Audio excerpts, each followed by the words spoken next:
Welcome to Exploring the Question, brought to you by the Gerald R. Ford Presidential Foundation. I'm your host, Gleaves Whitney, Executive Director of the Foundation. In today's episode, we want to inquire into whether the bipartisan search for common ground for the greater good can again thrive, or is it in critical condition and on life support? Whether deliberating in Washington, D.C., or our state capitals or local town halls, Americans are increasingly pessimistic about our democracy's ability to function and get things done in the public interest, especially when it comes to such tough topics as immigration. It seems we never get around to solving the most pressing issues in a sustainable, bipartisan manner. Well, to explore the state of our democracy and our institutions, I am joined today by Linda Chavez, who is a leading commentator in the United States. She's a senior fellow at the libertarian-leaning Niskanen Center, and she's also the author of an autobiography, a very moving autobiography of perennial interest titled An Unlikely Conservative, The Transformation of an Ex-Liberal, and then parenthetically, or How I Became the Most Hated Hispanic in America. Thanks so much for joining me today, Linda. Thank you very much, Gleaves. It's great to be with you, if not in person, at least virtually. Absolutely. Well, let's start there with that arresting subtitle. How did you become the most hated Hispanic in America? Well, I have been, for all my professional career, a very strong advocate of immigration. I think immigrants enrich this country, help make us who we are, that we wouldn't be the United States of America with a population that was not constantly being reinvigorated by newcomers. But I also believe that when you come to the United States and want to make a life here, that you need to learn English, you need to learn it quickly, and that if you hope to climb the economic ladder, English is really the key to success in America. Well, that may sound commonsensical to you, Gleaves. It certainly seems commonsensical to me.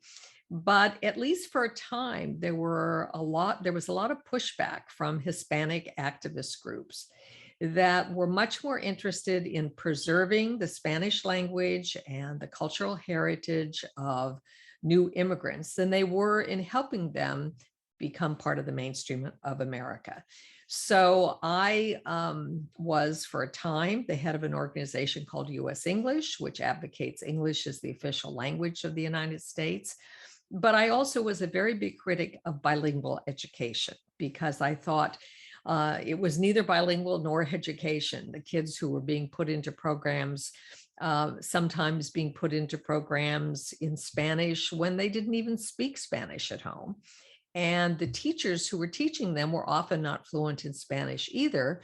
And so the kids were being miseducated. And so I really began pushing for English mainstreaming and giving students additional help if they needed it when they came into school, and helping prepare them move into an English functioning society.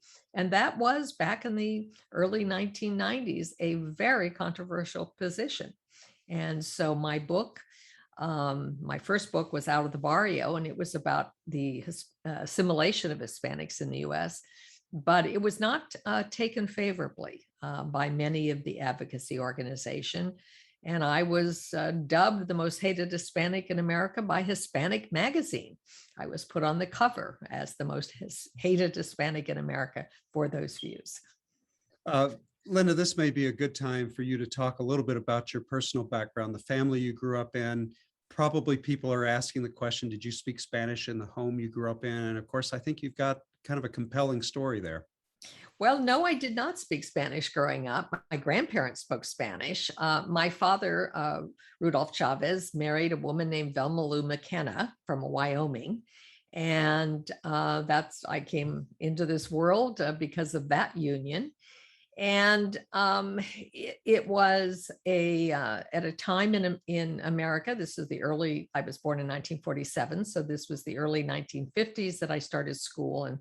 And in New Mexico at that time, even though Hispanics were in the majority, it was an English-speaking majority. I mean, Hispanics who had been there going back to the early 1600s had, after New Mexico became part of the United States, had adopted English. And even though some families still maintain some Spanish, in many ways it's not even recognizable to people who speak modern Spanish, because some of it, particularly people who live in the towns in the mountainous region of New Mexico, speak an old 17th century form of Spanish. So I didn't grow up speaking Spanish, but I did grow up poor. My father was a house painter. My mother worked as a waitress and in department stores as I was growing up. We moved around a lot. We owned a house for a matter of months the year that I started first grade. And then my father got into a very bad car accident. We lost that house. So I was constantly moving from one sort of, downtrodden apartment to another. And finally in 1956, I moved from New Mexico to Colorado. But it was a struggling period. It was not a middle-class upbringing. I did go to Catholic schools. My parents sacrificed to be able to pay for me to go to Catholic schools. And I think really that was my saving, because the nuns, even though they were really hard taskmasters and I didn't like them all that much when I was in school, I look back on that time and I see that they gave me a first-rate education and prepared me to be the person I am today, including being a writer, because the emphasis on English and on literature was so great in Catholic schools at that time that I really do credit the good sisters for who I am today. That's really something, because I think, your biography, your autobiography talks about you're actually being a committed leftist by the time you were at the University of Colorado. And right. Tell us a little bit about that. What Well, changed? what changed? Well, first of all, my husband was active in a group called the Young People's Socialist League, which sounds very nefarious and sounds like it's really far left. The YPSL, as it was known, was considered the far right of the left. So they, for example, supported the war in Vietnam when SDS and some of the other leftist groups did not. And they were, I think, on economic issues, they really did have an idealized view of socialism, which as soon as you're out there and working in the world, you realize it's a grand idea, but it doesn't work very well in practice. So I was active. I was active in the United Mexican American Students. When I entered the University of Colorado, first of all, it was almost an accident that I entered. I did not plan on going to college. I hadn't planned for it. My parents didn't have the money to send me there. But a girlfriend of mine invited me to go to lunch, and she was going over to the University of Colorado Denver Center and decided to apply. And I thought, well, why don't I apply too? Maybe I'll take a couple of courses. And that's how I ended up in college, almost by accident. And I did very well. I had not done all that well in high school because I skipped school a lot to stay home and read. So it was, I prepared myself well for college, even though I wasn't attending classes. But I got very involved in trying to bring more Mexican American students on campus, because one of the things I noticed is there weren't a whole lot of people with the name Chavez or, who had my background on campus in Boulder in 1966, which is the year I went up to Boulder. And that really got me involved in what was, left-wing politics. But I always had this very conservative strain. It was, I believe very much that what the nuns had done for me, which was make me learn, make me be able to write not only standard English, but the King's English, if necessary, that was the key to moving up and moving into the mainstream. And what I found on campus is when I began teaching in some of the programs there for UMass, as it was known, that I was really a lone voice on the faculty for making sure the kids could meet standards. I thought instead of bringing them in and expecting them to graduate in 4 years, they needed a 5-year program. The first year should be devoted to making up the deficiencies they had from their high school years. Some of the other faculty, some of them imported from Texas, believed, well, it's racism that has made them fail. Well, whether it was racism or not, if they didn't learn the skills, they weren't going to be able to make it. I mean, you can cry racism and you can complain and say that I have not had a decent education growing up. But that's not going to help you get a good job. That's not going to help you, make it in America. What is going to help you make it is taking the time to build up the skills that you've missed. And so I became, a renegade, and was very much out of favor, both at University of Colorado and later at UCLA, where I went to teach. It became even more dramatic there. But it was left-wing politics of a sort. But I always say that I've become a very strong critic of affirmative action programs, not because of what they did or didn't do for me, because frankly I was a little too old to have benefited from them, but because of what I saw them do to the kids who were put in those programs. That simply pretending that you lack certain skills and saying that racism is to blame and we're going to go ahead and advance you anyway does no one any good. If you've missed out on certain skills, you need to learn those skills. And that's the way to success. So I had that conservative strain even when I was working more on the left.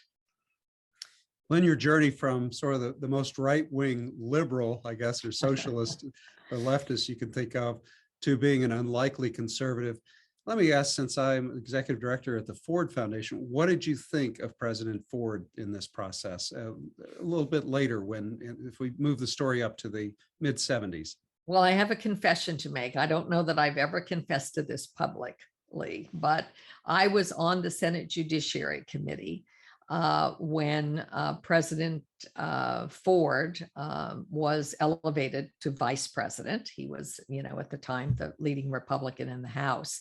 And I was working for the chairman of the Judiciary Committee, a man named Emanuel Seller.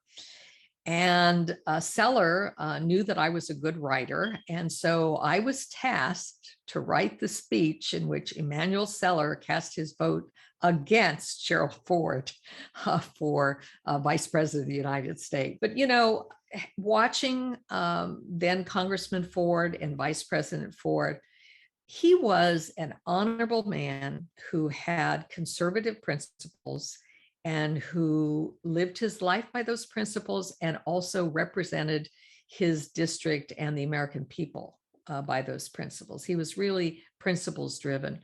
And he was a good person. And so I have very fond feelings towards Gerald Ford, despite having written the speech in which Emanuel Seller cast his vote against him for vice president. Okay. Well, that'll show that this podcast, we're equal opportunity. We bring on people who are all the way across the spectrum. And that's a great story, Linda. Well, so the Republican Party, the conservative movement, they've changed a lot since the 1970s and 80s and 90s. They've become more, populist, nativist, protectionist. Where are you with all of this? Well, I'm not good with the nativism or the populism of the Donald Trump Republican Party. I now describe myself as a Liz Cheney Republican. I used to be a Ronald Reagan Republican, and I still am. But I really do believe that the party has taken the wrong turn. Some of it on policy, I think on immigration, for example. Our immigration system is a mess right now. It is totally dysfunctional. We have 10 million jobs that we can't fill in the economy. And yet we are not willing to let more people in who would do those jobs and let them in legally. And so what you have is a system where, you have Haitians believing that somehow they're going to be allowed to come into the United States. And so they, gather on under a bridge in Del Rio, Texas. There are now several tens of thousands coming north out of South America. These are Haitians hoping to do the same thing. And the reason that is that the United States is very hard to get into now. Our system is almost entirely driven by family reunification. So you have to have relatives who live here already in order to get in. And the wait from some countries in our own hemisphere, for example, can be decades long.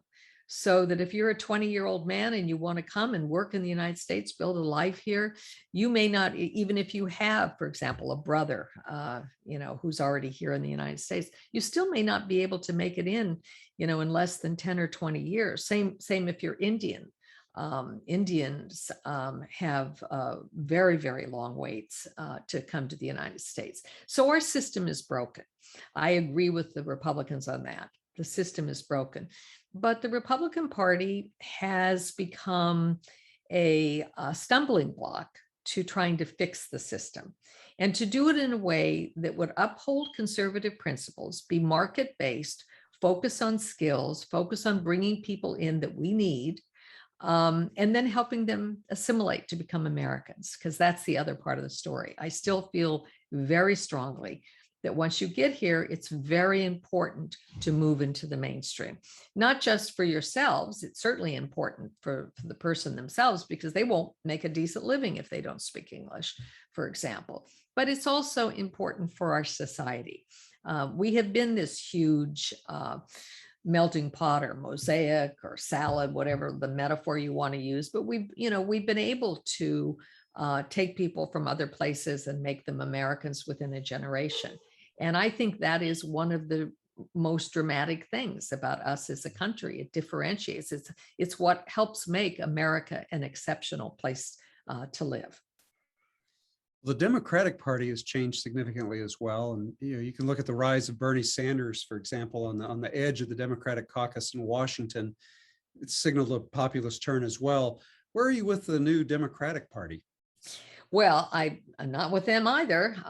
The left of the Democratic Party has become much more dominant. Interestingly, it isn't the Democrat rank and file that have become leftists by and large. It is simply the way in which congressional districts are gerrymandered so that we have these incredibly safe seats. So we've got a much more left-wing progressive caucus in the Democratic Party than we ever had in the past. And I look back to my experience as a Democrat, which I was back in 1972, when George McGovern got the nomination for president. That is what drove me out of the Democratic Party, is that I could not abide George McGovern. He was a nice man and all that, but his views on foreign policy I thought were dangerous.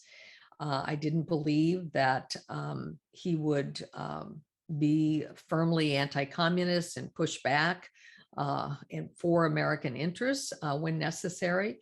And I believe that his domestic policies were too left-wing. Well, now George McGovern will look almost like a moderate in today's Democratic Party. So that, that concerns me. What we've seen is America's two parties have become increasingly polarized. To get nominated as a Democrat, you have to move left, and to get nominated as a Republican, you have to move right. And yet the country, I believe, is still pretty firmly in the center. We are not a country, like many countries in Europe, which have a very strong, left population, nor are we a country that has a huge right-wing population either. Most Americans are squarely in the center, and neither party is speaking to them now. You've written recent columns that advise the Democrats that they should not count on the Hispanic vote or take it for granted. Please explain that. Well, I've actually been giving this advice now for about 40 years, and nobody seems willing to take it. But, it was very clear to me, even back in the 1970s, during the 1972 election, when I was still a Democrat, I noticed that Mexican Americans in particular were increasingly voting Republican. About a third of all Mexican American voters in 1972 voted for Richard Nixon. That was a vastly different demographic than, for example, African Americans, who voted overwhelmingly, 80–90% for the Democratic candidate. And what has been clear to me is that Hispanics are very similar in their immigration experience to Italians. Italians also came into the country with relatively low skill, very high illiteracy rates. About a third of Italians who immigrated in the first part of the 20th century were totally illiterate. And so you have an experience of a low-skilled population, but over time they move up. They move up into the middle class. So what you're seeing is that Hispanics who have been able to get a foothold in the economy, many of them do so if they're lacking, for example, in advanced degrees, by starting their own small business. So there are, wealth of Hispanic small business people. Well, if you try to open a business in America, even if you have left-wing politics, you soon learn that Democratic Party politics are not really friendly to you in being able to operate and run your business. And so what we saw in the last election was a huge swath of Mexican Americans along the border in Texas who voted, the males voted a majority for Donald Trump. And we've seen that in other elections as well. And even in various congressional races, you've seen Hispanics voting, not necessarily a majority, but a very healthy number of voters willing to vote for the Republican Party. And so I think one of the things that the Democrats don't understand is that they think that you appeal to Mexican Americans, Cuban Americans, Guatemalan Americans, et cetera, first of all, as if they're all one group, which they aren't. And second, like they are a downtrodden, poverty-ridden group that, wants lots of entitlements.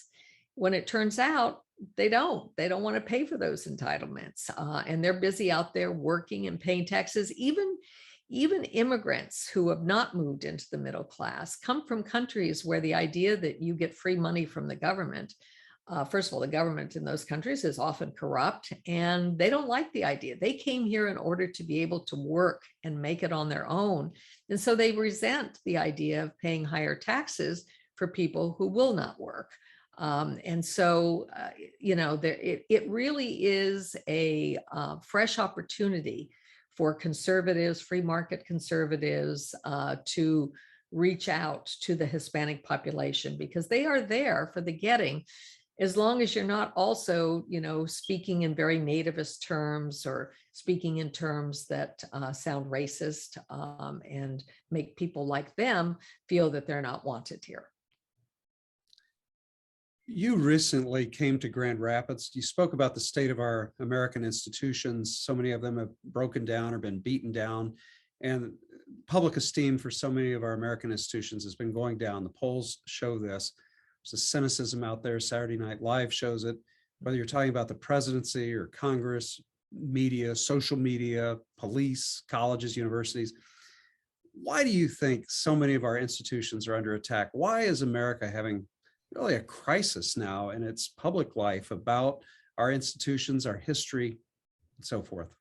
Well, I think a lot of it is the kind of partisanship that has divided us. And it's not entirely Donald Trump's fault. There was Antifa and the various left-wing groups, Black Lives Matter, the organization, not the phrase, but the organization Black Lives Matter, I think did great damage and has done great damage. The notion of critical race theory is something that bothers me a great deal. Being old enough to have lived through the civil rights era, to see the changes that have taken place in the United States, and then to hear people talk as if we're back in Reconstruction offends me. It's ahistorical, it's wrong.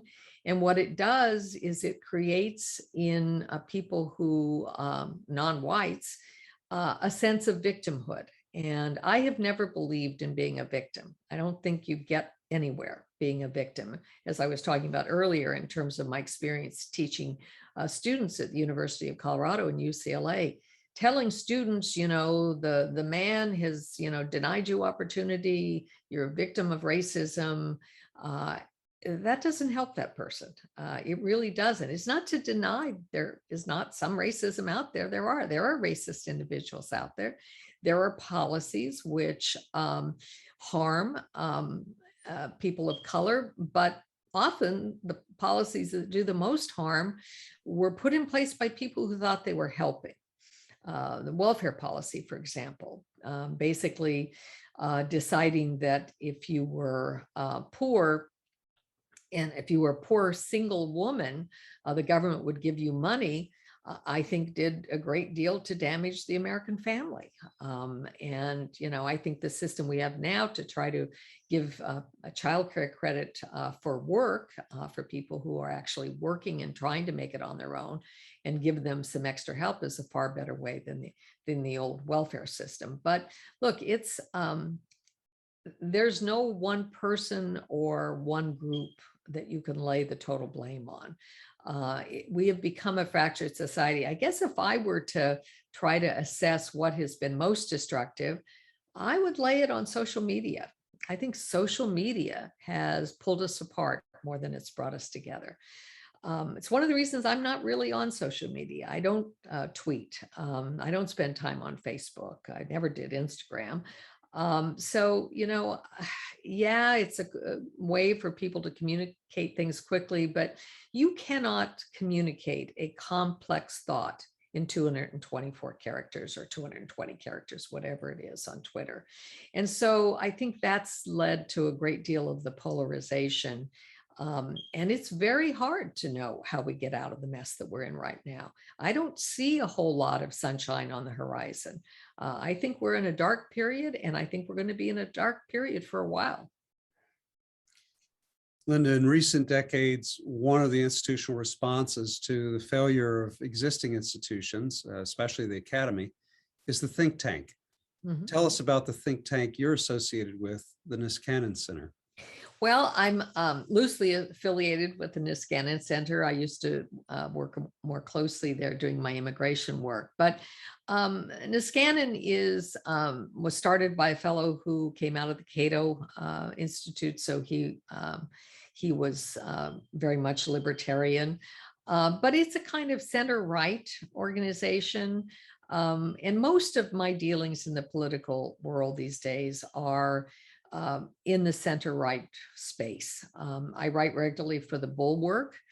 Most of the writers there, Bill Kristol, Mona Charen, others who write regularly for the Bulwark, came out of the Reagan administration and the Bush administration, but have become increasingly unhappy with what's happened to the Republican Party. And so feeling uncomfortable in Donald Trump's Republican Party, we sort of coalesce together, and now we try to have some space on the center right.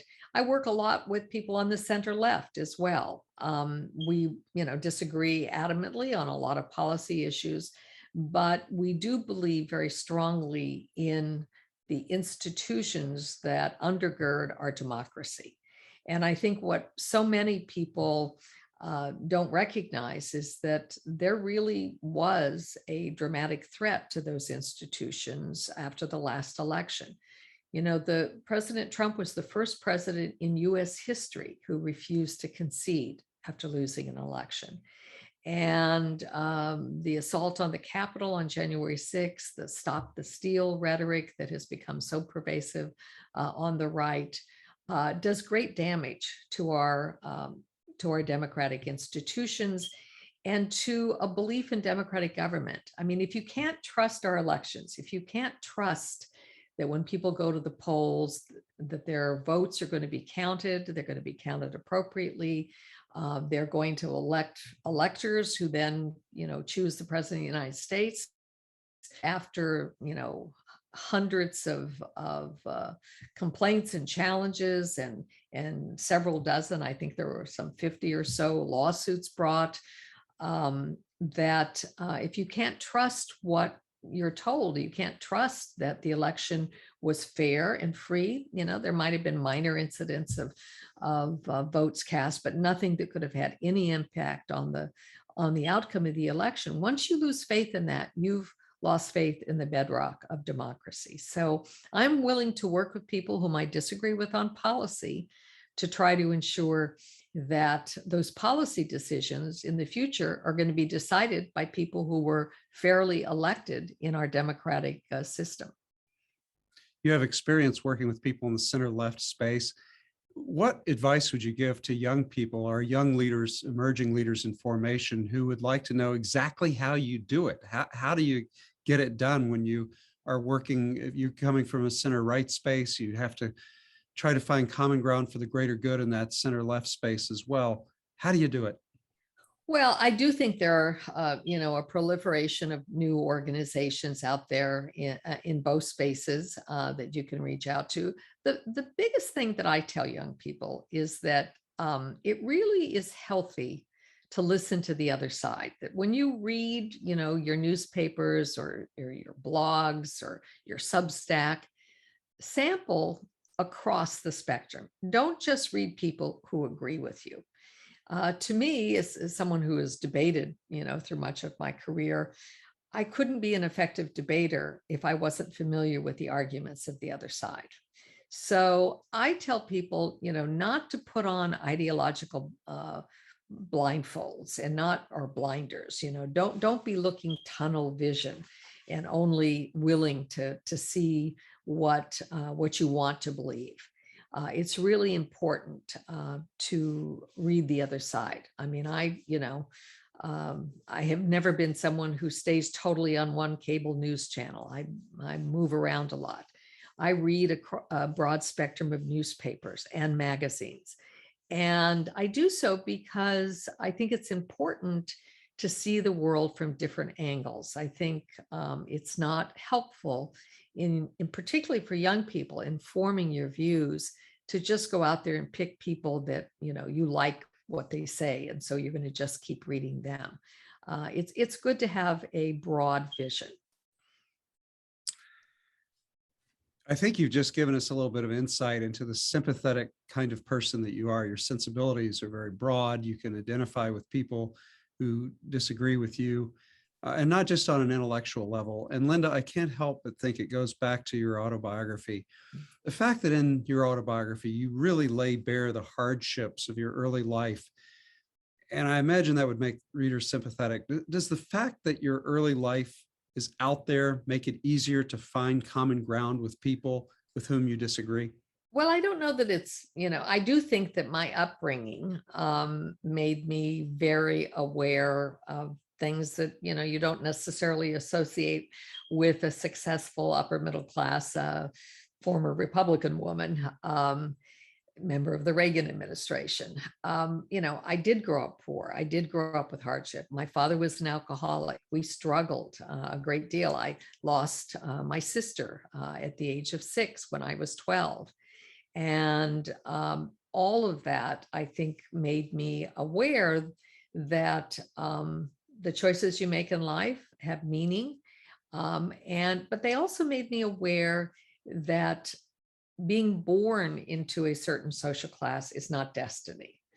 That you do have the power, particularly the power of your own intellect, the willingness to work hard, to be able to succeed. But I think it's also important never to forget where you came from. When I have arguments with people on policy matters, on what's the best way to treat poverty, for example, it is formed by my experiences. And I am sympathetic to the people, particularly children who are born into that condition. Often the choices parents make, affect the children. The children don't have a say in it. They don't have a say in being born. They don't have a say being born into a particular family or a particular social class. So I do think that has been helpful. It isn't. I was not born with a silver spoon in my mouth, and I think knowing that you can succeed, that it does take hard work. It helps to have, certain talents. I don't disagree with that. But I do think that in America, you can have a decent, rewarding life, no matter what your IQ is, no matter where you came from. But it does require work, and it requires being willing to strive. And so that's the message I try to give to young people. Well, speaking of work and talent, I think you're onto a new project, which sounds really compelling. Please share with our viewers and listeners what you're working on these days. Well, I've done a number of 4 nonfiction works, mostly in the public policy arena, including An Unlikely Conservative, my autobiography. But now I've decided to tackle literature. And I went back as a 60-year-old woman and got a degree. Actually, I was 65 and got a degree in creative writing at George Mason University. And I published a number of short stories, including some autobiographical ones based on my own story.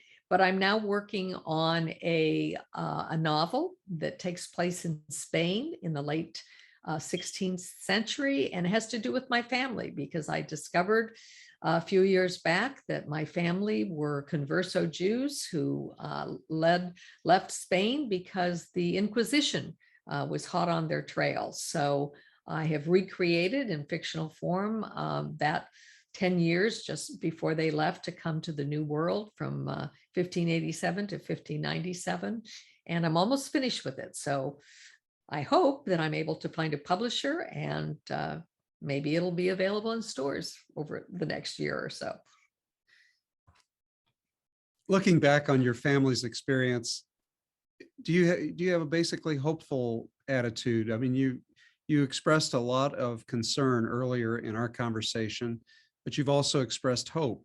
Looking at the overall trajectory of your family, which way do you fall? Well, I try to be an optimist. I really do, because I think that's the only thing that can get you up in the morning and continue to work. If you really believe that the sky is falling, that doom is just around the corner, that nothing I do is ever going to make a difference, then you just curl up in a ball and stay in bed all day. So I can't do that. So I try to be an optimist. I believe the American people are a good and decent people, and that we've had a wonderful 200-year history as a nation. And I hope we'll have, 200 or more in the future. But it is going to take work. We can't just sort of sit idly by and watch things happen and pretend that, we don't have a role to play in it. So I try to play my role. I happen to have the ability to write fluently and prolifically, and so that's the role that I usually play. Is speaking and writing and trying to make people see a different point of view. Well, it's a terrific message, a great message on which to close. Linda Chavez, thanks so much for being our thoughtful guest today.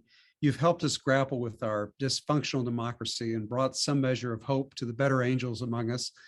From the Gerald R. Ford Presidential Foundation, this is Gleaves Whitney, exploring the question.